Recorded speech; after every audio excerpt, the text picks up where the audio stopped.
O kore ke hufanga mo I he talamalo e whanua ka o mai ngahi talawhata pukoto be wha o atu pe me proklaman talanga te o whai ki tua mama o ka ata mo e whainga maari e koe ni ke o atu he mo proklama ko ia koe whawhangu o Saione au ko heni pe mo whaifika o Sareswaka pe me sene Australia ke ma whahoko atu e tau proklama whaka wiki ko ia o ku o atu pe me heni o ku atu whoke e taitari loto o mawhana ka dik mo tol ko pe ko mo kau mai I he proklaman pe he ke te mo dol te mo doki mamata mai I proklama I ha mo whainga maari o ku o atu tari loto fia mo loto mawhana ke te mo dolu. I taimta tau whoki ko loto ki tai lerei ai whaifikau Sareswaka ki sene Australia whaifikau malo e tau mao ai hoatani pe malo e ngaue pe me Australiana whewhehake whaifikau whewhehake ai family ki he wike fo o koe ni ko tau wa o mai ki ai.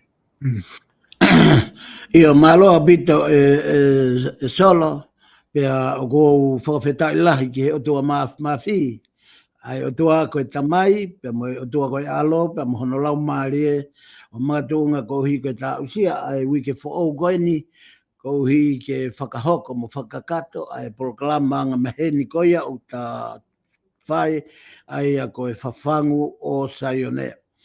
I e pongpongini I e whanuani o kulaara pongpongia pe hopo la a taftonga langi ma whana au pito e atolo.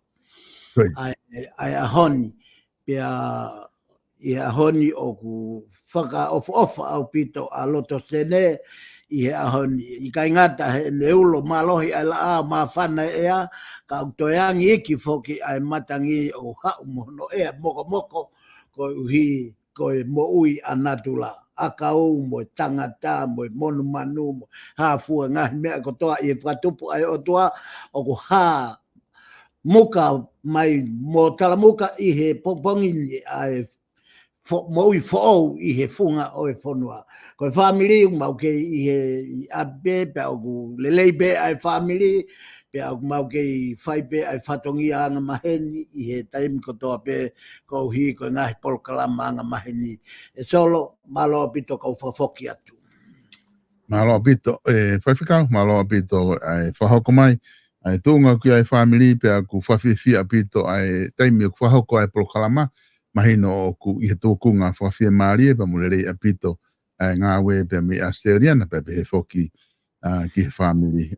Ki mua ke ta hoko atu ki he ta polkalama, ko ilo I toku ko ta o sia o mai eni I he wiki ko o si ki he tohi ko ia ka o palofita, pe au ko mahu inga au pito ko lere atu ko ni whaiwhikau ko ta whanonga atu eni ki he alo atu ki he osi ko ia, ko ta lere pe ki he osi ko ia ai tohi tapu I hono ngahi pui tua, pe ngahi whamatala ko ia kulawa ke ako, ki ai e tau kau whanongo pe lawa ki tau wako ko toa mi ai.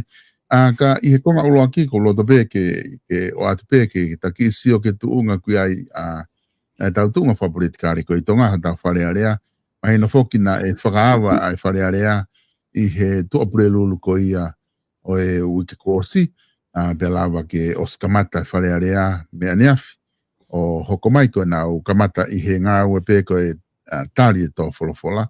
Pe ko ki whia lawe si ia tu pe au I he whakaukau ko ia o e tō wholofola ko ni, ko e hoko atu pe whokene tō wholofola tāpu ni, ka ko e tō wholofola ko ni, na e tokanga pe ne awhio ke fo I ngahi mea lalahi e tolu, oloa ki ko e maha ko e whaitoko na tapuna ne hoha au pito ki ai, lahi au pito e whaitoko na tapu, ova he taha whamili o nā, kulawa ke mau, e kau polisi I tonga, pena e hoha ki ai o kau ia he tō wholofola, kore ke kau whawharearea ke nā olatu me ka veinga ko ia, iho nau ngahi wāhenga ke whaihanga ue ki ai, ko i ngahi au ku fuu e sia, ai tau tupu e whonua I he ka veinga ko ia.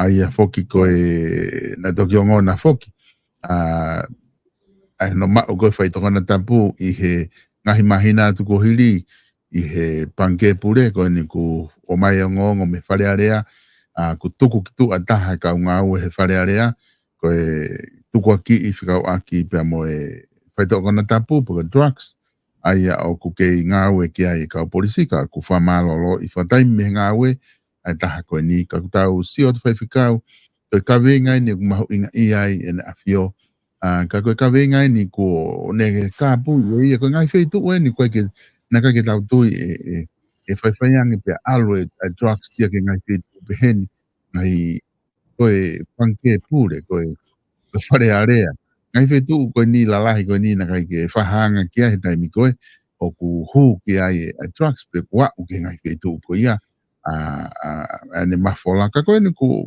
ha ngai ngo ia i tauni ku alu ia ki ai aku o ki ai rewa tokanga i kakai e whanua. Ke wakai na ku osko toa pe ngai potu ngau la lahi ia ta pakau kau fu na tolu safe ngai potu ngau e ia ki hono ngau e aki e he timi koni kuna whai e tila koni trucks. Ka koe tu ngai a kua e whanua e whaiwhikau o ku ngā unu e trucks ki he neo koe paloparema wha mamani lahi eni o ku ne wesia a mamani kotoa pe aku kau wesia tamaki ai mo tau ki fonua ko ha o bakai me ta faaki ai fola ki tu unga ko ia o ku tau fononga i fika o ki mo a fai to kona tapu e ne wesia fai ki to tu pu pe mo fonua io malo bito e solo e whakalanga talanoa mahuinga au pito ke tausio me ta whaaki whakalau maari e. Koe. Ke lava ke tauhanga whakahoa, pe tau lava ke tauhanga whakatauhoa ke palanisi ai mo ui. Koe. Ko hui he ka pau te tau tolo loto pe i he politikare, i he tawhaki pe taha, ta ke whakatoka ngai rewa ku mate ka pakau e taha, ai uhinga ki atu poulu aki, ko pure anga pia mo siasi kai mālohi whonua. Koe. Ta ke hanga rewa whakatoka ngai e mea na tapolo kalama i ki muana, koe mau whakaha, koe tala whakalau maari e. O kui kai ke whepaki e politikare ia pia mo i tohi tapu. Ka kuhanga e he tohi tapu ia o whakalakalakai, pia hanga he tohi tapu o whakahanga tonu, pia hanga he tohi tapu o whakapalanisi e lotu. Koe tau lue atu e ni ke au ke tuunga ke whakamooni e mea koe tau la whakalau maari e pe koe mau whakaha. Nā whakamatala ki mua ai kamata ai honoui ai motu ani ke e kumamata ki e fuka tonga o ku motu. O tau o kai moto tō kere ka moto tū ulu ki lalo. Pea, ko ngai mea ko toa peo kwhai e longo ai ai tonga, o kai ke hoha au ko hanoi ngai ko umea ne, ko osi ongo e au ko tau, ko lahiang e nau hoha a, ko lahiang e nau longo a, ko e ne taua taina ngia ki hoku loto mhoku lau maari ai me ai whekau na tau whakatokanga he lau maari ke tala ki e whanua tu pou. Pea nei os whai ai mea ko toa ko ia o au ki he taimi ne whakatanga ia. E solo, o talotonga i e tohi ai sea ka o tahopo atu he ahon ke tohi sere mai a. Koe kau palofita e toko whaa koe ni. Ai sea sere mai a iskeli. Pea mo e tohi tangi laulau. Katoa ngai fo i tohi o gui koe kau palofita la lahi. Koe taimi eni na e to'o ai e falala ai o tua me e haa tu i. O ave ia ki e ene kakai na ne toku whakanofo pe ia o ui koe kau palofita. Koe uhinga e palofita koe kuri leo pe koe kuri ko. O kune hanga ka lau i e anga hala. Whakatoka ngā ia tonga he tai min. Koe fo i anga hala kua whariki ake whonuana kurea aki mua, koe whare area o whonu uanga tap, hufanga he whakatapu, pia tap mo e lau maari e maa o ni kai o ato e rea na he o mai hanga tonu he lau maari e. O ku whonu uanga ai whare area tonga. Pia gai ngata ai ka au toi whariki aki ai ngata. Pea o tau ilo pe ai talanoa ki he ngata, mo e mau o whai he ngata, na e uhinga ai e tō ai whahinga e tangata, me he palomesi haoa na e whai e he otua. O ku pehea tonga he ahoni. Ta ke whakatoka ngā i rewa mea koe o ku ke talanoa he trucks. Solo, koe mea ku ho haa ki ai a ene awhio. o kui kai koa fo ina tula whaka human being, pe koa fo iongo whaka e tangata ia o tapu pia mo ene awhio. Kau whakamatala ia tau e mea o mai he lau maari e, te kau aki mo e whina ngalo ene awhio. O ku ho haa a e ene awhio, he o ku tō ulo e pure anga ki lalo, pe o ku tō ulo mo e whonua ki lalo, ka kohono nunu a, e tuu atu po ono tap moia, i he ao e whakamau mo e o tua mafi. Hei kai tuu ai a sa miu ai pulu ia. Hei kai ke tuu ai a hua kawa me iriku ia. Ko ene a fio e hopo mo si hova. He ko e tuku whanua ko e kui atu po ono whanga whakatapu. Ko tupo uluaki na e hai ai e fo i COVID-19 te. Ta kono whakatū tāmaki ene mea ko e ui ko e COVID-19. He ko e COVID-19 ka mau i e ha fo i toko taha o kulavea ko toa ai.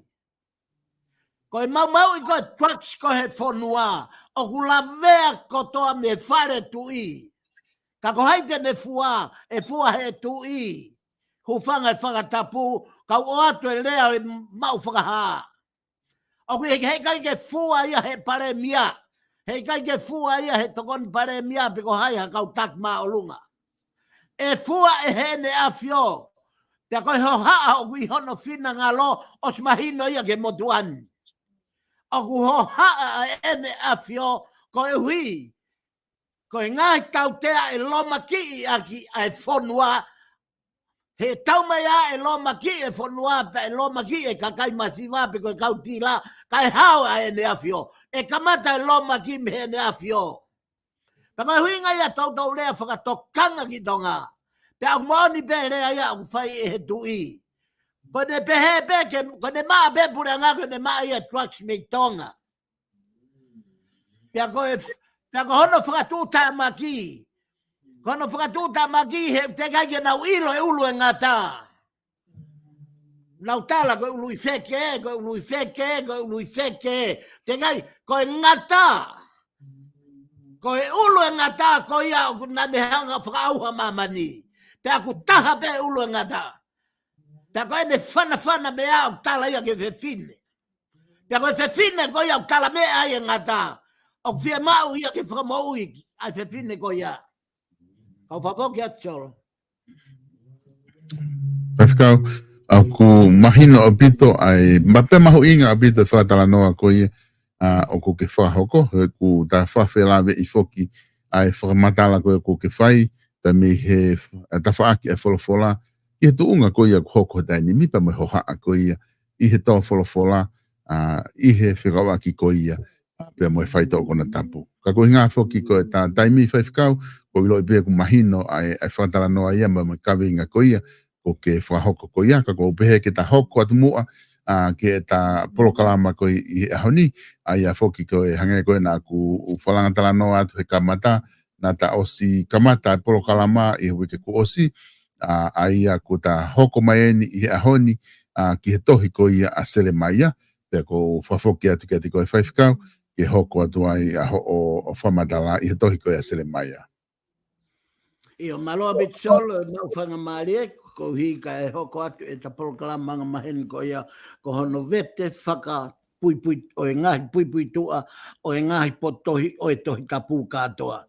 Pea kua alu pe taimi ke ta ofi, mana tui ka ne ospe e kau palofita lalahi, pea o mei ko foi polokalama e taha e tohia e ua ka ono ngahi ukai ke pehe i he kau palofita iki. Pea toisi ia pito, pea tai kunai a e ta vete ai pui tua o e tohi tapu. Ka i he ahoni ta foki mai nai os, ai tohi ai sea i he wiko osi, pea na ta lave foki i he whaka osinga tāpuni e tohi ai sea, na e whau e tohi ai sea e he kautangata, kehe e toko tolu, pea ui ia ko ai sea uluaki, mo ai sea ua, pea mo ai sea tolu. Pea na ta osi lave foki ko uluaki e tolu hiva, ko ai sea uluaki ia, whanoa ke nime nima, ko ai sea ua ia, pea ko ai sea tolu, koe nima o no ke ono no koe oska toa ia ai ngahi wahe o e tohi aisa. Ia pongpongini o ta hoko mai ke tohi ai palofita ko Seremaia. Koe tohi ai palofita ko Seremaia i e fuakawa motu a i he tohi tapu katoa. Kono supiesi o e lea Seremaia koe huri pe koe tokanga ki he kau whakaholo mui. Aia koe hinga ia supiesi pe koe kaweinga na lea ki ai e palofita koe ni ko Seremaia na koe ne tefto i kaweinga na ne whakamama whai koe uhi koe hoko mai ai whanau Israeli koe huri mo oni ki nau tolu pe mei he kamata anga o e mo ui whakawhamilia e Abrahame ai sake pe amo se kope o au mai foki Israeli koe huri kotoa ia o e palomesi. E kai ngatai ka au tokanga makehe hena ai palofita ko Seremaia ki he whanau Israeli pe amo e whanau o siuta neongo e na mawaiwa ka au kuna whakatou mate, whakatou whakaholo mui. O nau si tua mehe o tua mo ui o tauhi o tua ai tori. Peko uhinga ia o lea pe ko hono pani o Seremaia ko hui ko huri pe ko e whakatokanga ki e kau whakaholo mui o uhinga ki Israeli bia mo siuta. Peko e whoha ia ko Seremaia ko e whoha ia o Hilikaia. Aia ko e taula e ia o e kolo ko Anatoti i he wahe whonua o Pensimani pe koe wahe whonua whakatoke lau o Israeli. Na e ui ia e o tua te eki ke whanau ia pe a te eki tene whakawhaou hono ui i hono ui ia i hono taua noa. Ma ui ia Seremaia wahe uruaki vesi o no solo whamore kau hanga lau ia mei he tohi tapu. Pe au tari o ia we ato naisi hova ai kuoke mea mai oku i kai teo mea mai oku i kai teo poto i he lea he koe tamasi i peao. Koe uaki ui ena pia whakawhisia Seremaia o magatuunga oku kei si i hena e ui peia ki manawa. Pia oku ne kei mau i he taimi koe na ku toe a ahi mai ai eiki ke whakapapau i hono ui kua whakawhisi a Seremaia o ku kei tamasi. O ne whakamahino pe o ia we ato nai ko au ko kei si te kai ke poto au he rea. Pena e whai ai palomes ai otua ko au te whai e mea kotoa. Ko au e rea, ko au e whakaukau, ko mea bea au whai ko hono whakafofonga i hoku reo. Ko haina ne whatua e tohi, solo ko Seremaia pena ne whatua e tohi. O mau ia i he wahe uluaki ves uluaki ki he walu. Hange ko mea na talawe ki ai i he supiesi ko e whoha ia o Hilikaia ko e taula e kia o Anatoti pena e ui ia e otua te ki ke whanaui pena e whaka manai e ne moui e he kakaitola. Mahino au bito, mahino pe tuunga o kuiai a Seremaia. Lolotonga e ne kei tamasi i, ko e whakatanga e tau ai, ko e whakalumuluma i e tau ai, ko hi e kei si i. He kulea tuia, hange peko sisu, kamata e ne malanga no tau tahawa, kamata lewa e whakawhehui, mono whakawhe paki i he kau taula e ki, mo kau wharis. Mea ta tau mo ia, na e hoko i kia Seremaia, he ko e ui kei si i ki tamasi i ko ni ko Seremaia. Koe kuanga kulea ki ai e tohi, na e ngau e Seremaia pa me he ono ua ono ka ma. Ka ki he tau nima walu nima ka ma, mei koe taimi tatau ia mo e taimi o Daniela, pea mo isikeri. Aia koe foi tau tangata tatau ena. Seremaia, Daniela, isikeri. Na ke whakatoka ngai o kutu hoko e nau ngahi tohi, makatuunga hono ui whakapalofita ki nau tolu. Na e ui e iskeri, na e ui e Seremaia, pe a ui pia mo Daniela. Pe hono ui katoa ki nau tolu, I he mei koe fo i waha a tau tangata tatau pe. A Seremaia, pia mo Daniela, pia mo Iskeli. Pia koe tau e ono ngō fulu, hiri a Aisea. Aia koe osi e ngau e whakapalofita Aisea, hiri e tau koe e ono ngō fulu e fo i ngau e whakapalofita Aisea. Pia koe kau hoko hakena ki ai, ki a Aisea, whetongi e Seremaia a Aisea. Pia na e ngau e a Seremaia i e fo i tau e whango fulu maua. Lolotonga na e pure kisi uta a ngahi ha atu i e nimba. Mana tui ko si mawai ua e whanua e solo ko Isleri pia mo siuta. Na lolotonga ai whanonga ko ia o ku tō e tāpua ki pia mo e whinangalo o tua pia mo e ne hoi fua tō ia ki siuta. Ko hui ko mamahe a Isleri pia me he mooni. Sai, hoko mai koe foi ha atu i ko ia e nima. Ko e kuanga ko tua ia tau ko tua ia whako fulu maua na e ui ia Seremaia. Aia ko e ulu aki ko si o saia. Ta hoko tua ha atu i ko si hoi a as. Ta hoko tua e tui ko si hoi a kimi. Ta hoko tua a tui ko si hoi a kini. Ko kimi e kai kini e.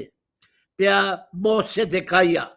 Ko e toko nima ko e ni. Ko ha tu ia lolotonga na nau fe tongi lolotonga ia o ku kei profita pea a Seremaia.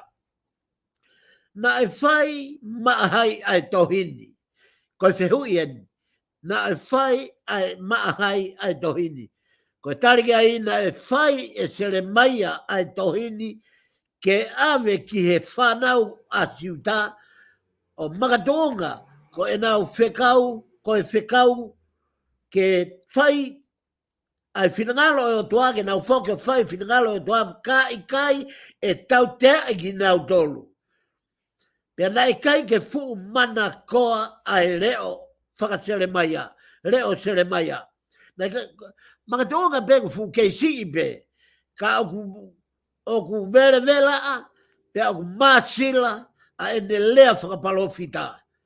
Hena e pani ia ki manawa, tau mai ana e ilo e kautaki mo e hatu i o Isleri.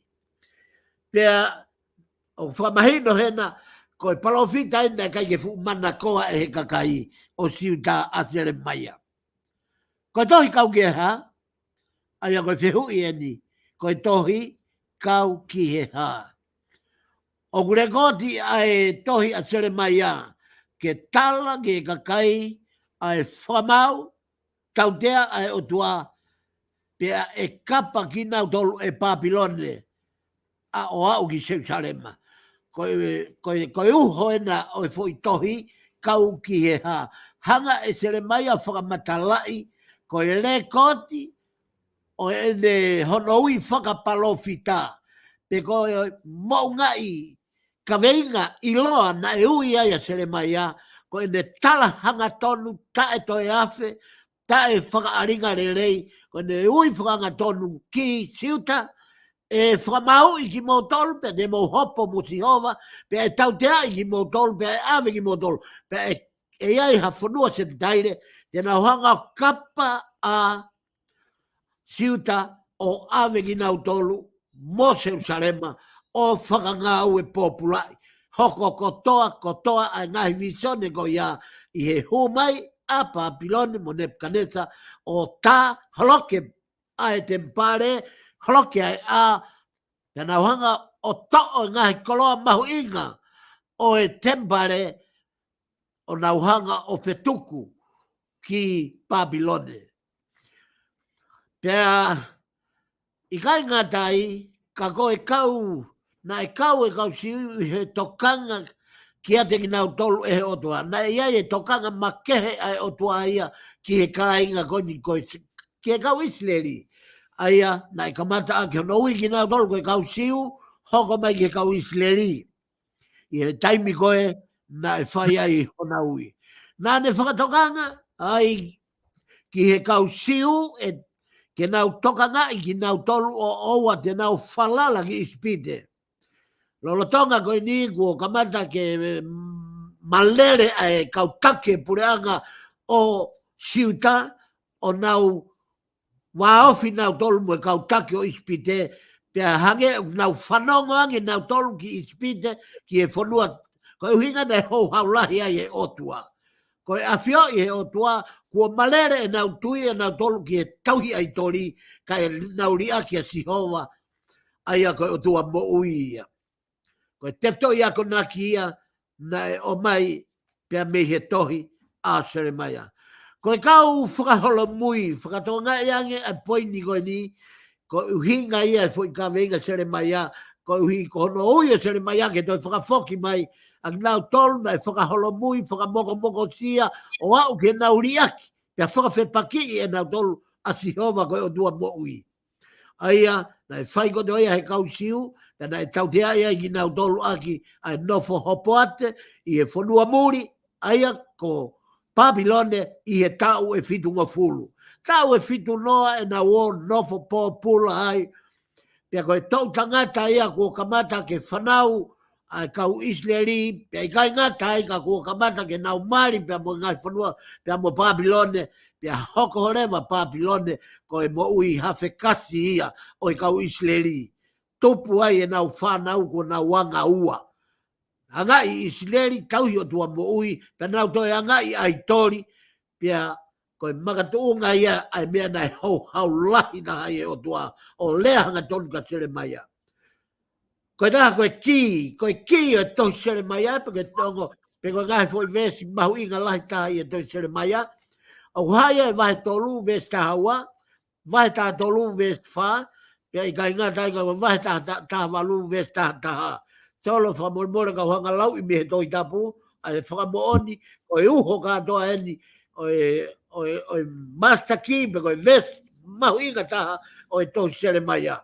Vai tolu vest taha wau, pehe, alu o whanongonongo e ngahi me ani, ki e potu toke lau, pe ake pehe, foki mai a si, whakaholo mui, ko Israeli, ko sihova ia mehe tai ha mai, e ikai teu he kai te whakafulafula atu. He koe taha ofa au. Ko si hova ia mei he tae ha mai. He kai te ita mau pē. Sere mai a vai tolu ves taha tolu. Ke he pē ke ilo ho o kovi. Koe tuhi hanga tonu ena. Ai matai hanga tā maki e sere mai a. Koe matai hanga tā maki koe o e nau kua whakauha hou si hova. Koe uhi ko e nau whai kovi. Ke he pē ke ilo o mo whai kovi. He kuoke anga tuu kia si hova. Ko e uhinga ia na tataria ia ni nai ke palpare mai trucks mei tonga pea e whoki a e tautea ki he ene awhio. Anga tuu kia si hova ko ho tua. Pea kua te eki ke alu he. Pea mo alu ki whe a e kau muri i he lolo a kau mata. Fua pē. Ka ko hoku leo, na e kai te ke whakahongo ki ai, ko si hova ia, mei he tae ha mai. Se le mai a vai wha vesu laku moewa, e Israeli, ka pau te ke whoki mai, ko si hova ia, mei he tae ha mai. Ka pau te ke whoki mai ki a te au, ka pau te ke ave ho ngahi whakarieria, ke oua te nau kei wheao moau, pea ke tuku ho o aluholo, pea ke fuakawa o pehe tangi ai mo uia si hova o whai i mo oni, pea whai whakalao mo e totonu, pea e toki whai ai talamonu, e he ngai kakai hene awhio, pea i hene awhio te nau wiki whakataha mohono kakai. Pea koe whakaosi o e toki whakamoni, sere mai o vai taha walu vesi taha.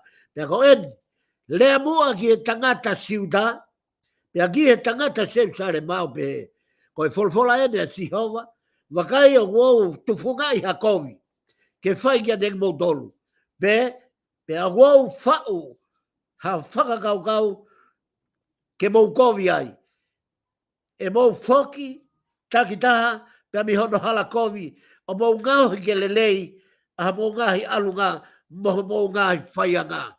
Aia koe foi famon tau pot mahu inga mo mamafa ia me tohi Masta ki e toi sele mai a vai ta valu vesta ta kono whamahino e si hova ki e tangata siuta me tangata siu sale ma ko folfola ene a si hova ko awen ko folfola tu te hanga tu funga i hakovi mo mea ke mo au hai o ka pau he ka ke mo foki mai ka pau te mo foki mai o mo whakamanato ha mo kovi mo whakarelia te utongahi o mo alunga ke lelei ta mo whaianga.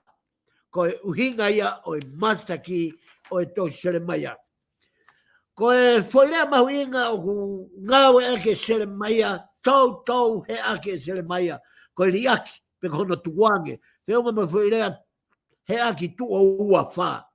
Whakaholo mui. Whiunga ia mo ene whoi lea tu o honga fulu mātolu. Mahino ai, ko e mahuinga o e tō Seremaia, kono tau whakamanatu, e nau riaki e si hova, tukuange e si hova, mo e nau whakaholomui o si tua me o tua moui. Ko si o whakamatalahi o vete ia ki ngai konga lalahi pe e wha. Uaki. Ko ngai palofisai mo e tauteo siuta. Maui e vahe wā vesi ua o lere ai ke vesi ua nimba. Ko e moui whakaia a Seremaia, personal life a Seremaia, mauia i he wahi wā no vesi uaki ua walu. Ko ngai palofisai a ngai i kuna a Papilone, pia mo ngai foki mei he whakahe, mauia he wahi wahi wā vesi uaki whanimba. Ko ngai palofisai kau ke ngai pureanga muri, mauia he wahi wā no vesi uaki e nima taha. Ko e whakaosi, ko e to'o mea lalahi kau ki he tak populai o siuta, mauia nima ka fulma wā vesi uaki ki o ka fulma wha. Pea koe taha, ko e sio whakaikiki ente ta hopo hifu. O toki whaai pe silaisi ake ke momoiki ake, aia ta whoki ke kamenga uruaki, ko e ui ai palofita, vai uruaki, vesi uruaki e tahiwa, ko ono tala uruaki, ko ono tala te u. Mau uruaki, vesi uruaki e tolu. Ko ono ui, o Seremaia, mau ia e vai uruaki, vesi whake e walu, tolu. Ko ene ngā ue a Seremaia, mau ia i a wahi uruaki vesi hiva ke ongo fulu, pe ko hono wha, pe ko hono whamui, aia ko ene whakatoa i he o i hono ui, mau ia i he wahi uruaki vesi tātaha ke tāhiwa. Konga hono ua o e ta vete, mei he konga la lahi na e wahi whaangi ai. Konga hono ua, ngahi palofisai o e tau teo siuta, mau e wahi ua vesi uruaki e ua nimba. O ki ai e ngahi, konga i iki koe ni, o kune hanga whakamatala i whakalau te lau ai ngahi wahe. Ua, koe ngahi palomes, de mau mo e te pule aki o Seremaia. Kala noa ena ki e palomes, na e mau e palomesi, pea i kai ngata i, kana e toi whau whono, ke i hono whakapongi o e palofita. Mau e vai tātāwe sulaki ke tā ua. Koe palofisa i e ngai whaka i longa, lotu, majiuta. Mau ia, pea mahono ta ofi, a Seremaia ke oua na amari. Mau ia i vahe taha tolu. Ai foi konga koe nā e ua uraki, palofisa i e ngai whaka i longa, lotu, majiuta. Pea mahono wā kono ta ofi, o Seremaia ke oua na ne mari. Mau ia i vahe taha tolu vesi uraki taha hiwa. Ko hono tolu, ko e tuko Seremaia ki he pirisone, vahe ua noa ia, vesi uruaki e taha walu. Pea, ko e whakatokanga ki ngahi tui, pea moe kau, palofita loi. Mau ia vahe ua taha, vesi uruaki e ua tolu. Pea koe taha, ko e whakailonga, o e ongo kato fiki. Tala noa e vahe ua wha, vesi uruaki e ongo fulu, ki e palofisai, ki e fiki. Ki he kato koia o e kato e ua o e fiki. Na koe te vahe whakaosi lewa, koe whakatokanga kau ki he tau e whinungo fulu o e whakahe. Aina na talawe ki ai he na woki Papilone, ngai pōpula tau e whinungo fulu o mau katoa e he vahe wani ma vesi uruaki ki e tolu walu.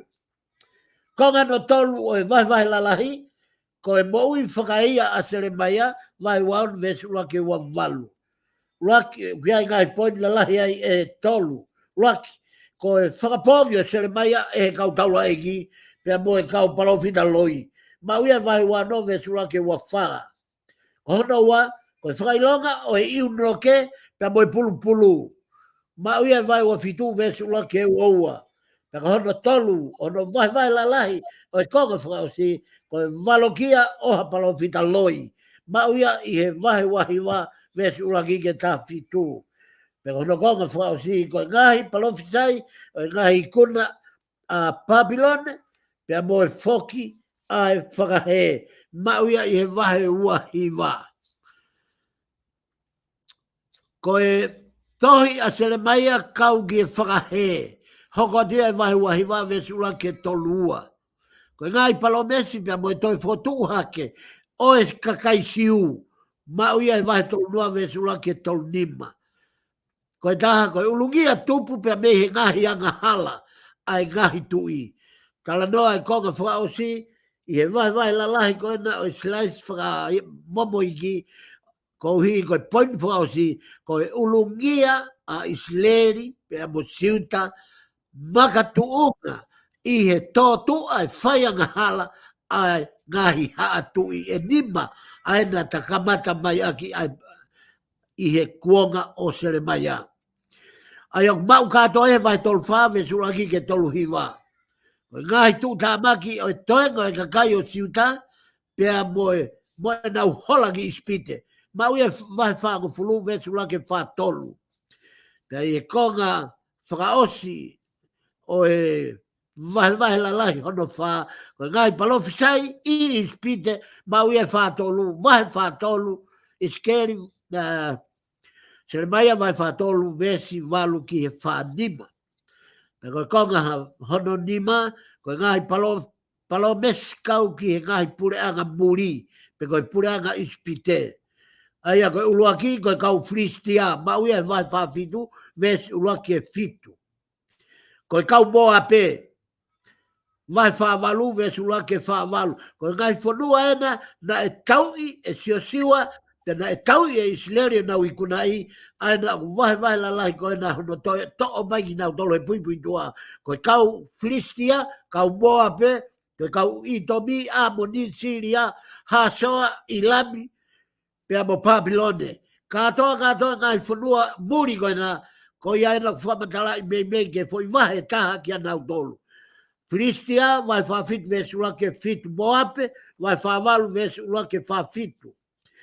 Amoni i domi, siria hasoa pia mo ilami, mau katoe vai whahiwa vesula ke toluhiwa. Whakatoka ngai, whakatokanga ki e tō a Papilone. Vai ni maua vesua wha ki e tolu wha. Tō mea lalahi o kau ki e tak popula i o siuta. Mau ia vai ni maua vesula ke toluhiwa.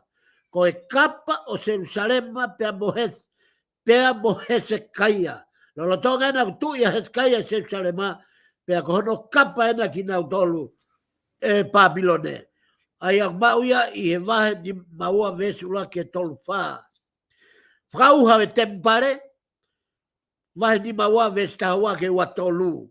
Ko e whetuko e kakai, pa mohono tak populai na doki Papilone, mau ki na doki vahe ni maua vesula wha ki he tolu wha. Solo, o whiunga whakatoa e tohi sere mai a, mo e foi vahe e nimango fulu maua.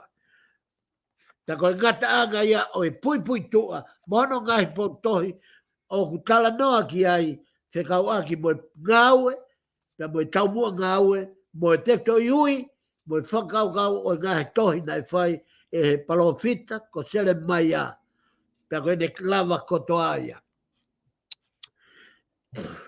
Malo pito whaiwhikau ko tui o ku mahu inga pito ai pui tu a koen ko ke talanoa kei i he tohi koi a sele maia ko wakahi fo ke he ta taimi to e ta mini te hongo full o ku ka te tuko peka te koe pe te ta hoko atu i he e konga honoua ko ia o e a sele maia pe te ta alu ke whama a popo ka te uwhafoka peka te koe kia whehu i e o mai i he tainimi.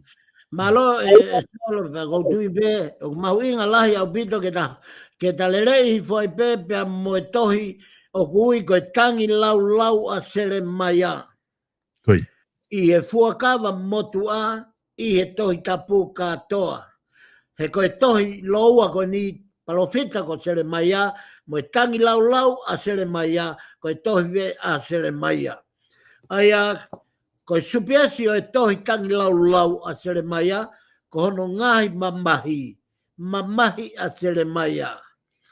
Ne tohi makehe ia.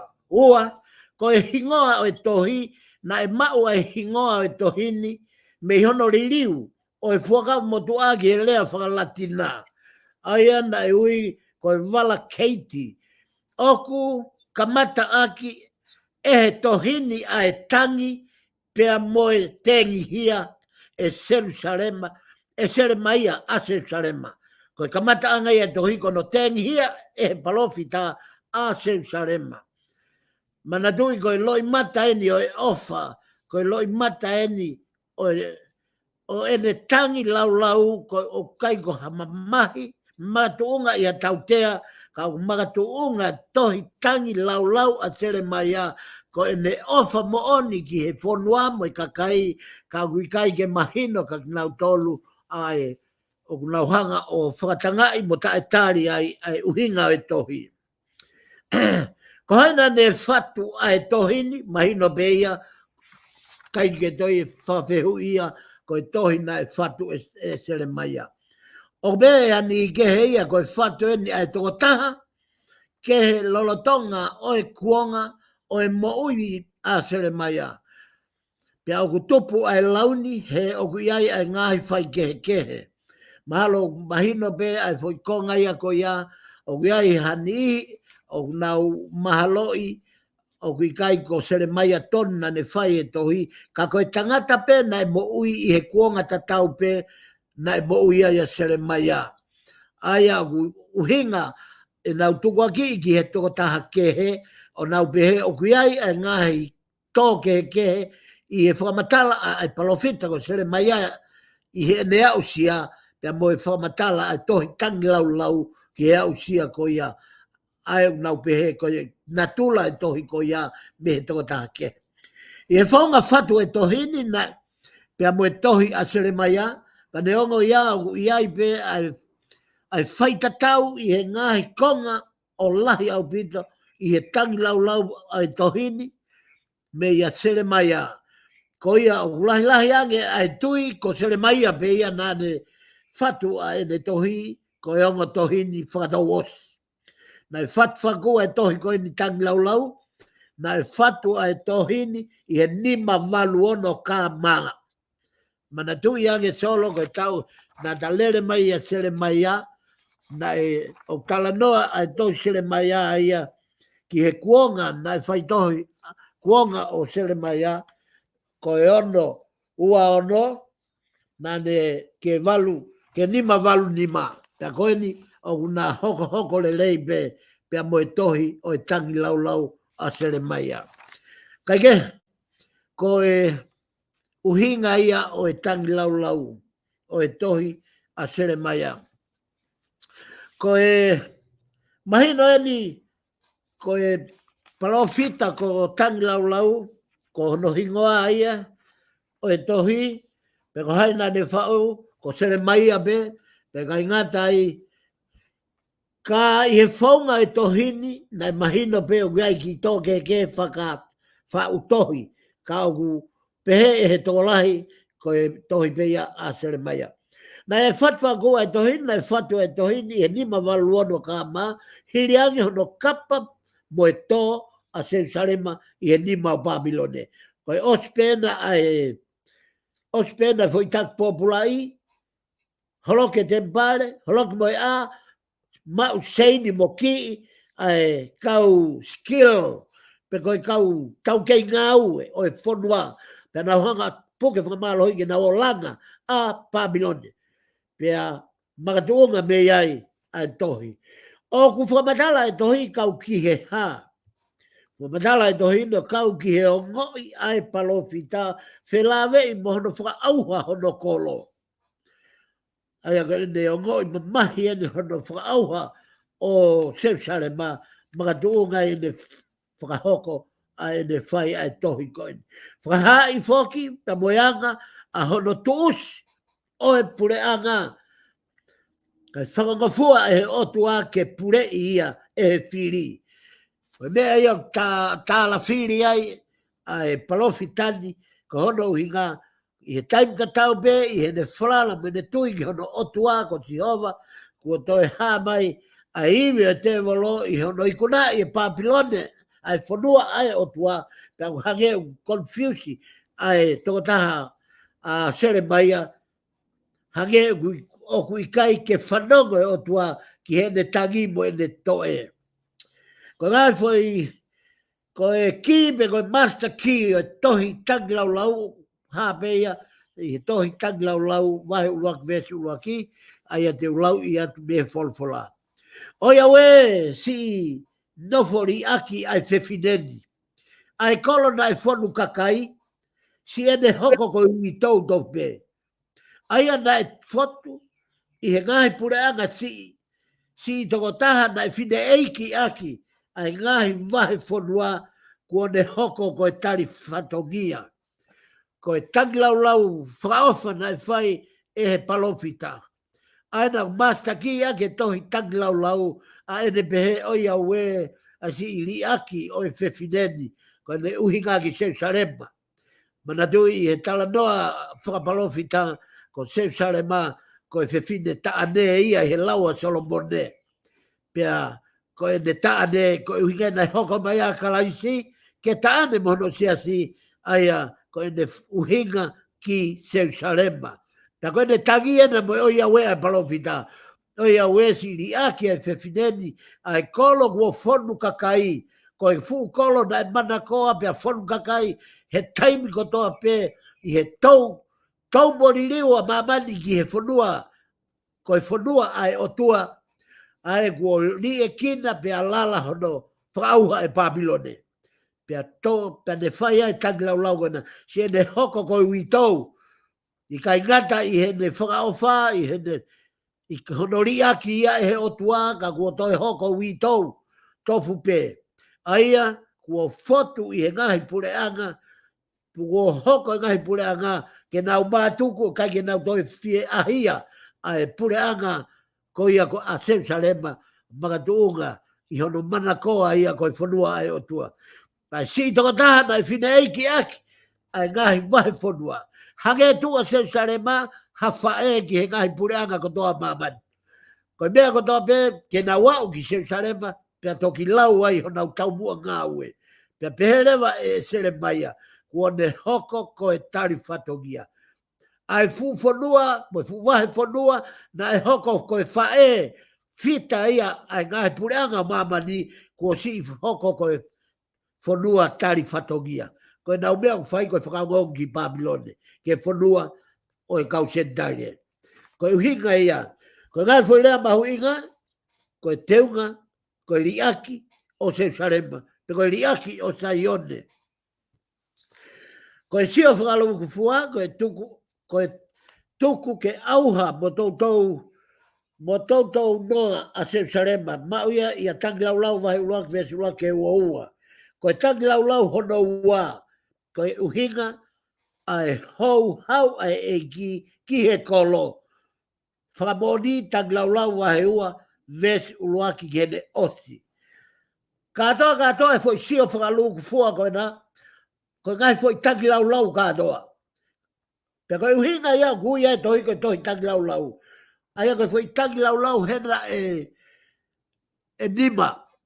Aia koe tanglaulau hono ua, koe ngahi uhinga na e hou hawa e ki i e kolo. Tanglaulau wahe ua vesi uloaki ne osi.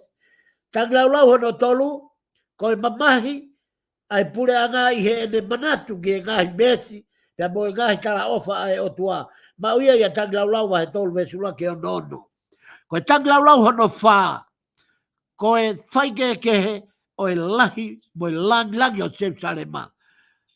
Ki mua, pea mo ene lai, kuo iai i he ahoni.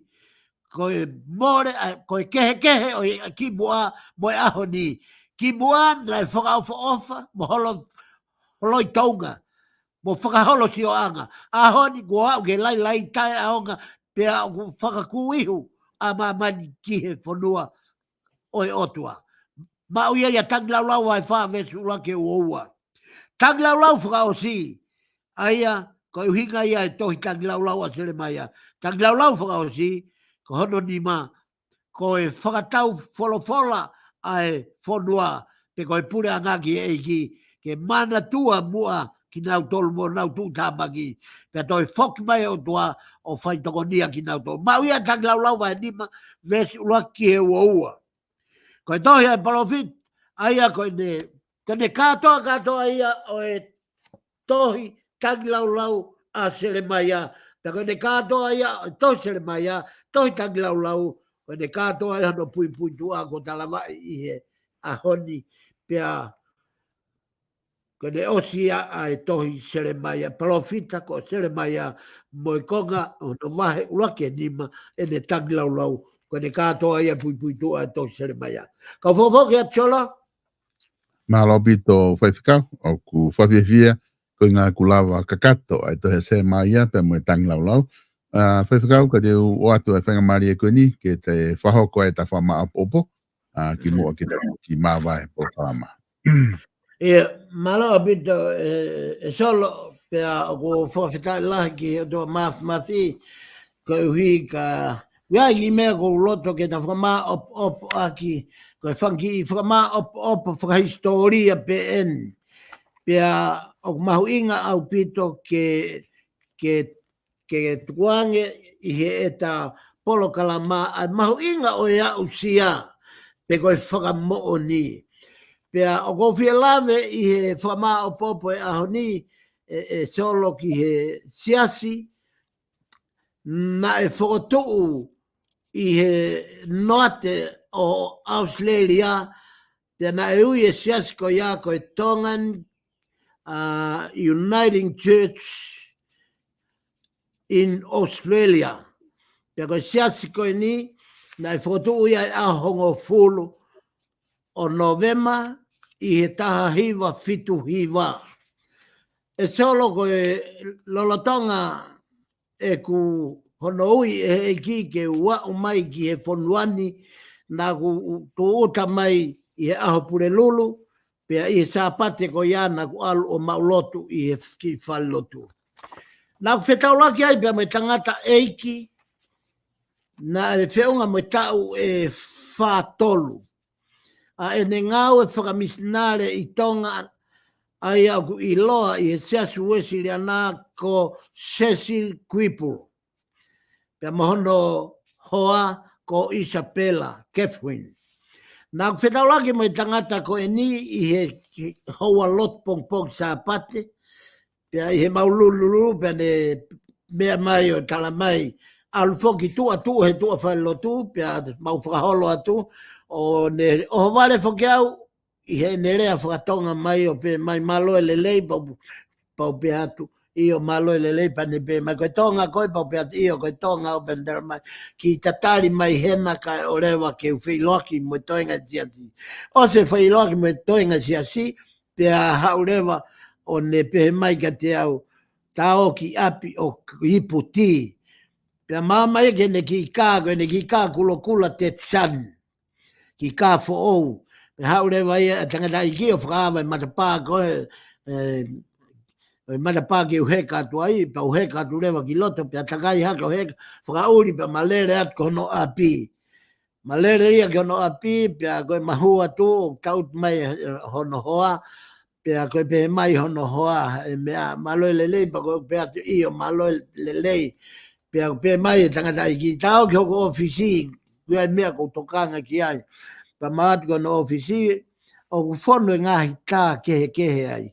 Tā i kau tangata mei tonga ata, ta kuia e tā tu pou whā, kuia e tā Queen Charlotte, kuia e tā e kau whaiwhekau, sau whau pula, ko sā miu tu pou, ko hai fua ha loti whau pula, ko tokolahi ka kai, ta koe pehe mai, tangata i ki, o kia hataha o kia ilo he, pea ko pea io, tokolahi o pito, mei ko ilo katoa ka kai kona au tā, pene pe mai ko, Ko hai ge ilo he pa ko pe atu.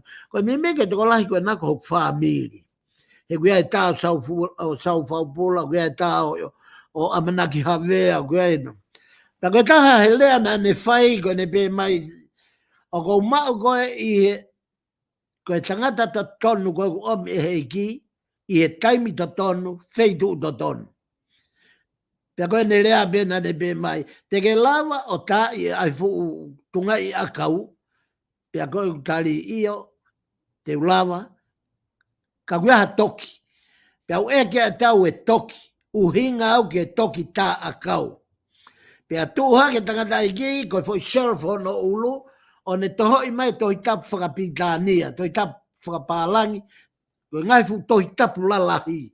Ai o tuku aki koe I he ngahi o rita o ngahi whare lotu.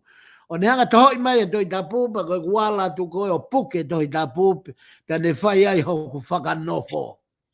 Whai ai hoku pani. Pe koe taha he ne lotu na ne pehe.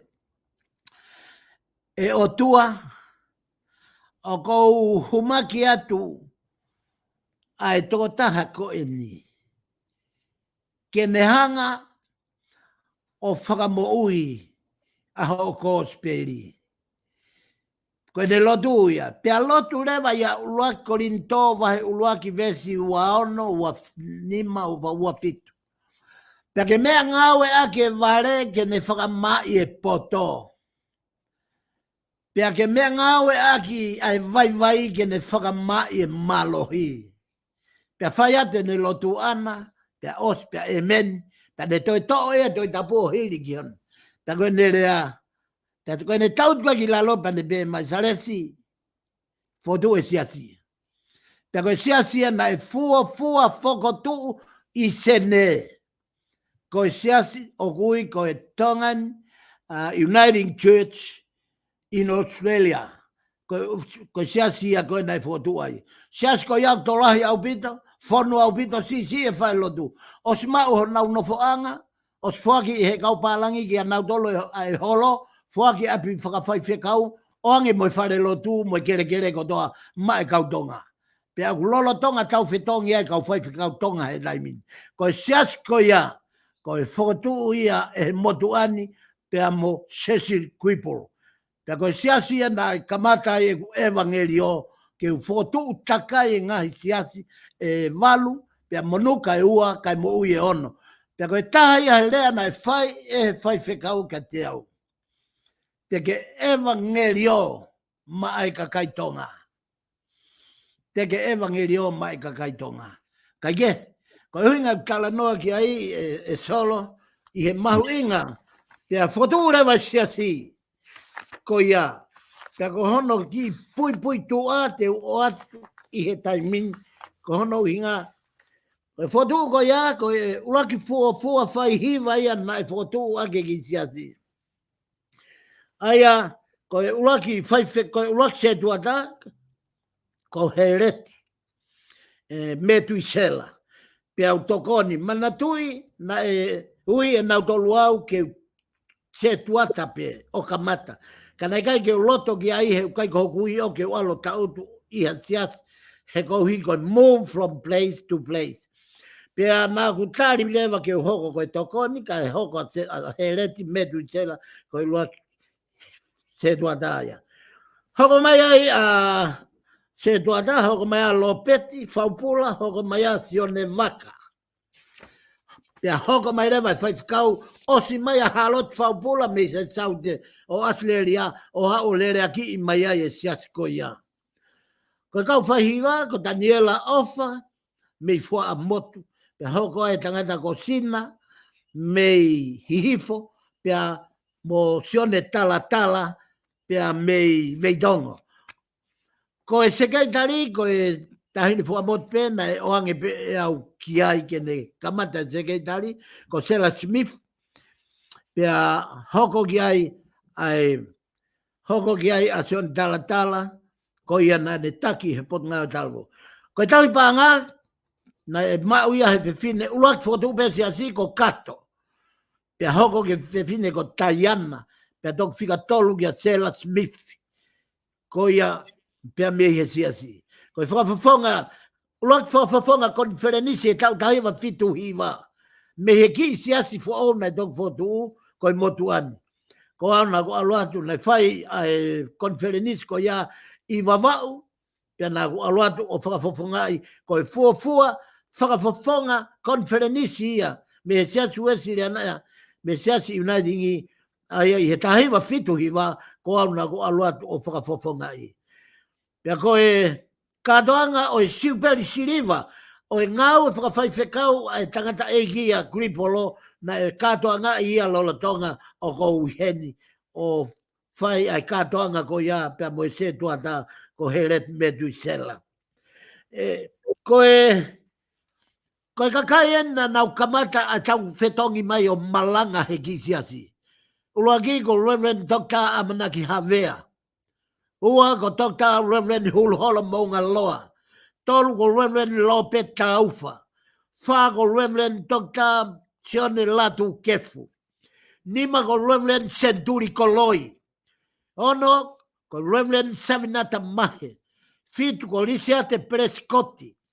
Walu ko Mansela. Hiva ko Williami Akau Ola. Honga fulu ko Sione Havea. Tahataha ko Heret Metuisela.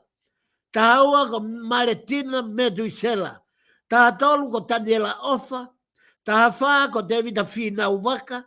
Tahanima ko Kerepi Ofa Hengaue. Tahana ko Lopet Faupula. Tahafitu ko Sione Alofa Kahua. Tahamalu ko Tamasa. Tahiva ko Lotfa ko Latu Fakahua. Wanoa ko Heamasi. Wataha ko Siuvoki.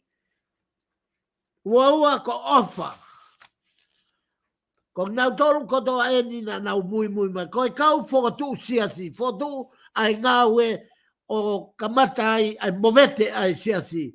Uraki ko Cecil Quipur. Pea mo au, moi motu ani. Pea na e whakaului ai ha familie ua. Ko kato pea mo poki. Pea mo masi pea mo sela. Heret me duisela. Pea mo Savinata Mahe. Maletina. Pea hoko mai ai ki a ane ai hoa o Savinata Mahe. Whakafonga, e ai e kau fotu siasi na mau kamata ke maulanga mai siasi o moui. Kau ai a whanonga siwoki, siasi o tumotu, pea mo Ofa, pea mo Williami, pea mo Ie, pea mo Diana, pea mo Mere Niua Lopet, Whaupula, Liekina, mo Katoa, pea mo Sion Talatala, mo Tevunga, pea mo Asi, pea mo Simi.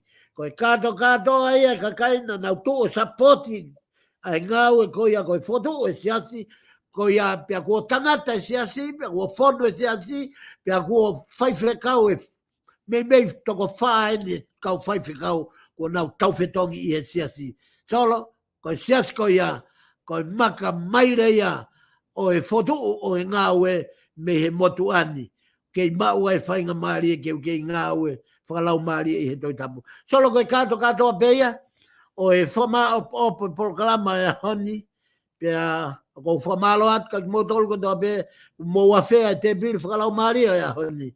Whatawange ke tapu aki ki moto he lau maari maa onioni. Aka hivi moha malohi, whakamama ki tau tolu ke tau whanonga, pe tau mua ki e pure anga, o e otua ka koe mau e mo i taingata. Solo ko whamalo at ka te koe pe moha proklamani. I ho ngau e os kia vilenga ko hono tuwange ai ongongo le lei o sisu kalaisi kau whakafoki atu tua eki o whatu.